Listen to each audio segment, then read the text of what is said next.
In my mind, Yom Kippur and Pesach are intimately linked.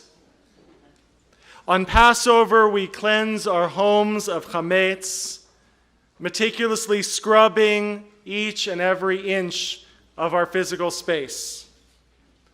On Yom Kippur, we turn that same diligence inward, examining each of our heart's many rooms and seeking to purify that which has gotten stale. So this Yom Kippur morning, I ask your indulgence to share a story from Pesach, which is really about always. On the 15th of Nisan, 3,000 years ago, our people began their trek across the wilderness to the Holy Land. Every spring of my childhood, my family too would set out on an epic journey to Bubby and Zadie's apartment in the Holy Bronx. Surely an alternative Holy Land for our people. The flight from LAX to JFK the day before the holiday was always packed with landsmen, from families wheeling carts with enormous luggage, Israeli couples speaking to each other in Hebrew, and the occasional familiar face from our synagogue or by the JCC pool. All Jews living in the deep diaspora of Southern California, making our way back to the ancestral boroughs. After a long flight across the country, we'd head from JFK all the way up to 259th Street, to the brick apartment building overlooking the Hudson, and up to apartment 6U. Outside, the air would still carry a springtime chill, and sometimes there was even snow on the ground, to the delight of this Southern California boy who didn't get much experience with that. But inside the apartment, it was always warm. Seder would be cooked in a tiny kitchen where my bubby made extra matzo balls to account for the ones I would steal from the refrigerator before they ever touched a pot of soup.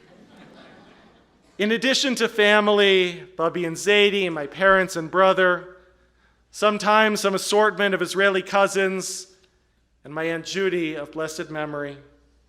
The table would include an array of characters. Aviva, the eccentric, radical feminist who founded Lilith magazine and knew Betty Friedan and Gloria Steinem personally. Ruth, the European-born Kindertransport survivor with the most exquisitely beautiful accent. Phil, the reactionary provocateur who would engage teenage me in the fiercest of political battles. And Esther, who baked so exquisitely you would swear it was not fit for Pesach. My Zadie would conduct the Seder, and we would sing along in exactly as many keys as there were participants at the table. When we would chant Avadim Hayinu, my bubby would have us lift a basket of rocks and make an exaggerated groan from our labors. At Chad Gadya, Zadie always played the angel of death with a signature ghoulish laugh. Every year, Bubby would remind us that her favorite character in the Exodus story wasn't to be found in the Haggadah. His story comes down to us from the rabbis, and she said, perfectly captures the indomitable spirit that has kept the Jewish people alive all these millennia. Every year, she'd tell us the story of Nachshon, who walked into the waves and made a path for his people to follow. I want to retell that story this morning and dedicate this sermon to my bubby and Zadie, 91 and 93, and thank God going strong, who have inspired so much of my Jewish journey. Imagine you were in a crowd of hundreds of thousands of escaped slaves. Only days ago, the impossible had happened. The mightiest king of the mightiest empire in the whole world was brought to his knees and had finally let our people go. Before that could happen, the water would turn to blood, frogs and wild beasts and locusts would cover the land, the daytime sun would be blotted out with darkness, and the angel of death came in the night to claim Egypt's firstborn. After 400 years of slavery, we had simply walked away into the wilderness, children hanging from our hems, babies slung around our shoulders.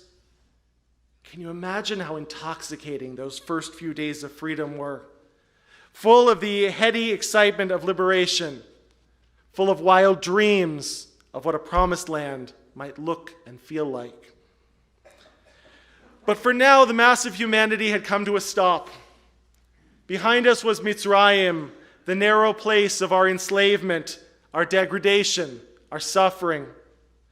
Ahead of us was the promise of a new life in a place of expansiveness and reclaimed dignity.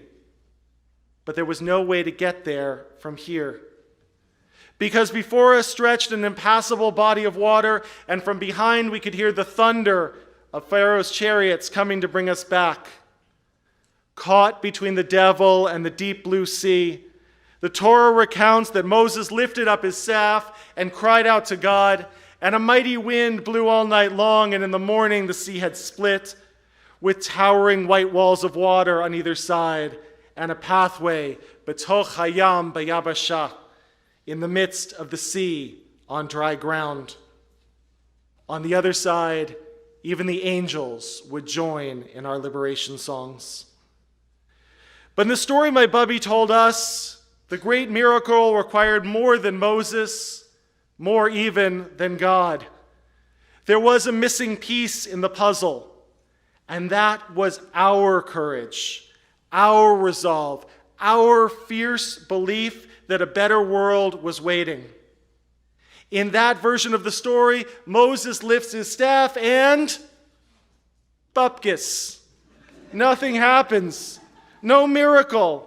And when all seemed lost, a lone man walked out of the crowd. The Torah gives us his name, Nachshon ben Aminadav, a prince of the tribe of Judah. They say he walked in up to his knees and then up to his waist. They say he walked in up to his chest and then up to his neck, and it was only when he could walk no further, when the water closed over his nostrils, that the sea split in two. As I studied the many different versions of this midrash in preparation to give this sermon, I actually learned a slightly different version of the story that I, no disrespect, Bubby, like a little bit better. I had always heard Nachshon portrayed as a solitary figure, the paradigmatic lonely man of faith, wading into the water as everyone shouted after him, come back, you'll drown." And it was his personal courage that split the sea. But as one version of the story in the Talmud tells it, Nachshon wasn't alone in his walk into the waves, at least not for long. Just as soon as he took his first steps, the whole beach seemed to wake up. Behind him poured members of his tribe, the tribe of Judah, first a few and then many more, and then a great mass of humanity running, splashing, wading into the sea. A mikvah, a washing away of what had been, a raucous explosion of joy. And as they all left one after the other into the water, that's when the miracle took place. In this version, Nachshon didn't accomplish the miracle alone, any more than Moses, any more than God. He just went first. He found his courage, and then he made room for others to find theirs. And that's what made everything else possible. Courage takes many forms. There's the courage to step up and the courage to step back. The courage to forgive others and the courage to forgive ourselves. The courage to fight and the courage to love. The courage to change and the courage to just keep walking. My friends, there is so much about this world that is on fire. There is so much about this world that can and daily does, if we're paying attention, break our hearts. But as I look back on the year that was and ahead to the one that's now dawning, I am so inspired by the extraordinary and ordinary acts of courage that these tough times summon up. Of course, I'm not immune to my moments of despair, but whenever I allow myself to go there, I am brought back by the stories of the countless children of Nachshon who are daily plunging into the waves and bringing the rest of us along behind. On Rosh Hashanah, for those who were there at the start of the Torah service, I spoke briefly about the courage of the women of Iran.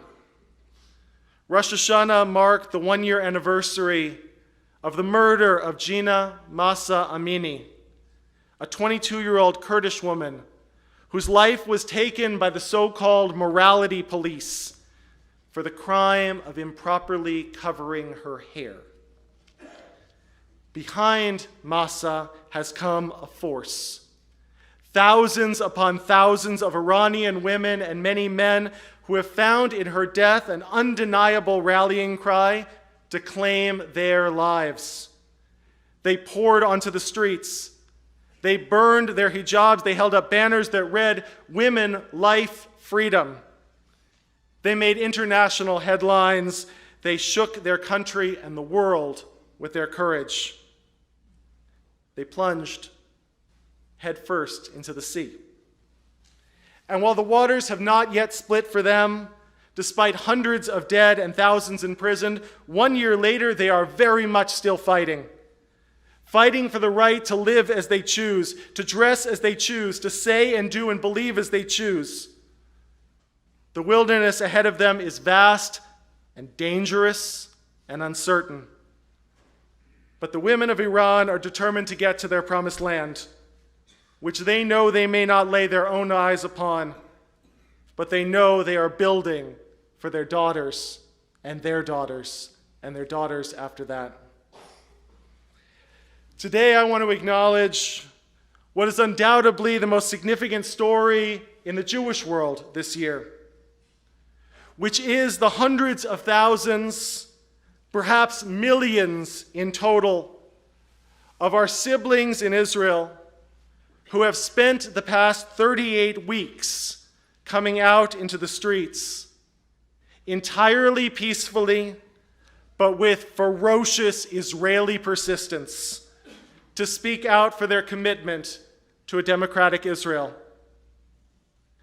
With the rise of voices that had not long ago been relegated to the margins, voices who openly celebrate violence, who demonize the type of Judaism that we practice in this room, who threaten the rights of LGBTQ and Arab Israelis, and who show brazen hostility toward the healthy checks and balances that are required for any democracy to ensure against the tyranny of any ruling party, right or left.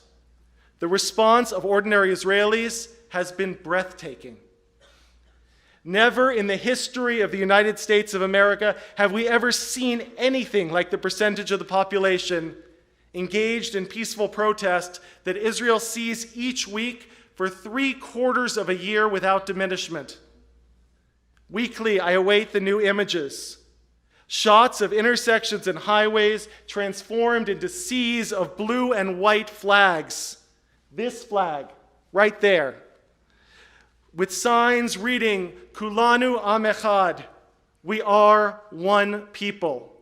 And Hova Lehitnaged, we are obligated to speak out. And Od Lo Avda Hatikva, we have not yet lost hope.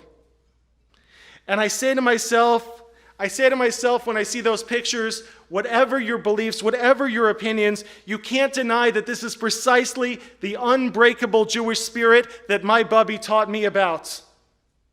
We who refuse to give up, to back down, to stop believing in the promise of our promised land.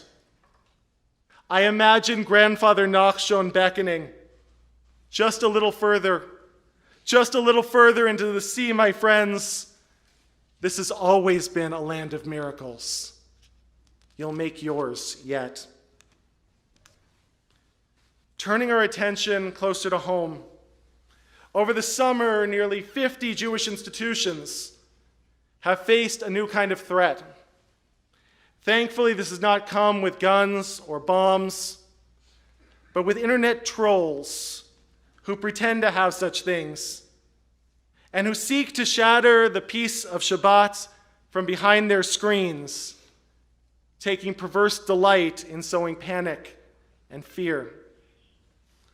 On Shabbat morning, July 22nd, halfway through the third Aliyah, the doors of this sanctuary swung open, and in strode 2 police officers carrying rifles. "There's a situation. You all need to get out now," said the first officer. There is no rabbi since Pittsburgh who doesn't imagine what they would do in the midst of a mass shooting. No rabbi since Colleyville who doesn't eye the chairs and wonder whether they would have the courage, or let's face it, the aim, to throw one at an attacker like Rabbi Charlie did. And in that moment, I so clearly recall thinking, it's happening here. Dear God, let everybody please be okay. The good news was that it wasn't real. There was no gunman lurking in our men's room.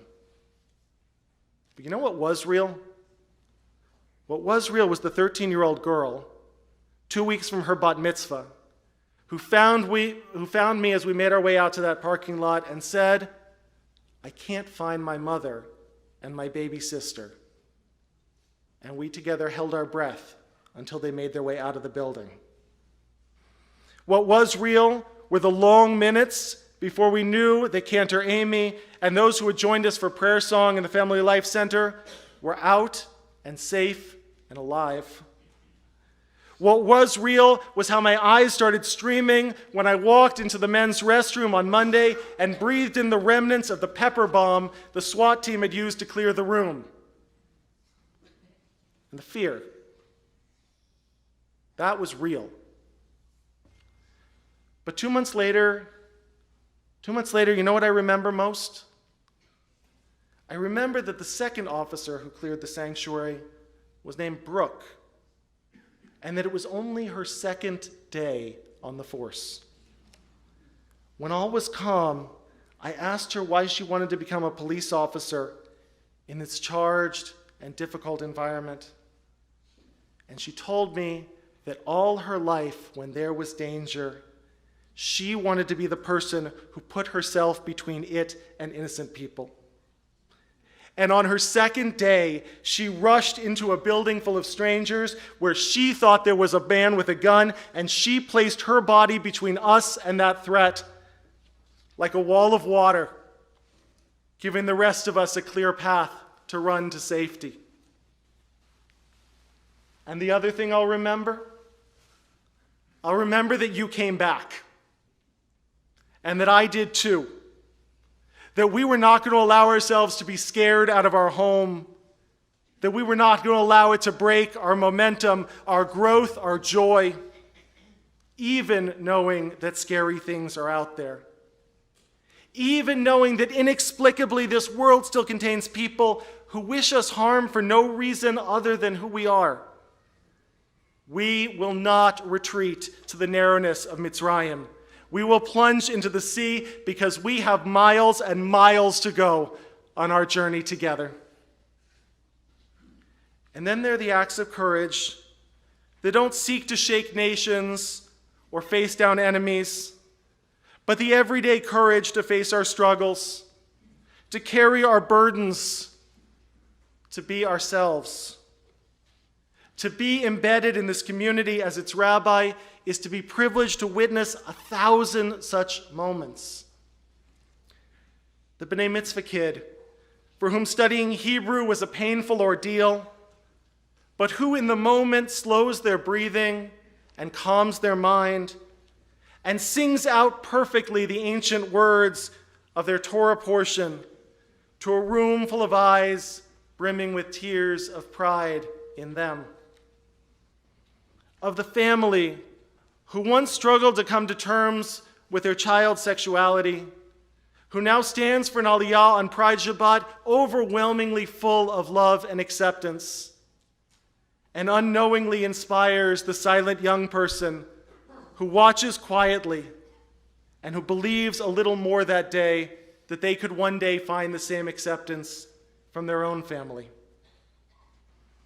The courage of the man whose beautiful wife has died too young of cancer, who still somehow gets up every morning and finds it in himself to be everything to his teenage children, even as he carries his own unfathomable grief.